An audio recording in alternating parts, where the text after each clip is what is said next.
people. My name is Edgar Loaiza, and today we are in Tutucan, one of the most important places we have in Antioquia. Tutucan is located in the city of Rio Negro, Antioquia, and is part of Confama. Confama is one of the most important companies that is working on behalf of the family and recreation in the state of Antioquia. I'm with Joseph. Joseph, could you tell me something about this park? Hello, this park, Tutucan, is a place that belongs to Confama.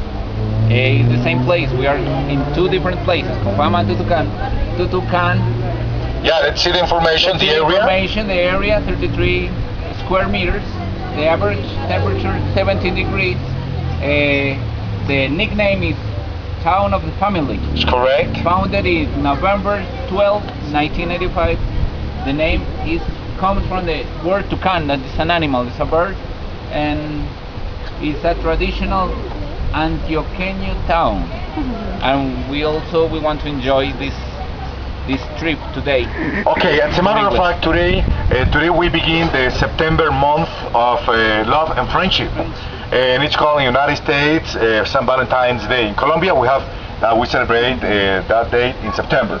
So that is the objective today. And today, all our members are going to speak about countries. So each one is going to choose a country, and we're going to speak. Okay, people of all the world, this is our channel of YouTube, and we're going to show you one of the most beautiful places we have in Rio Negro, Antioquia, Confama, Tutucan. Come on, let's go.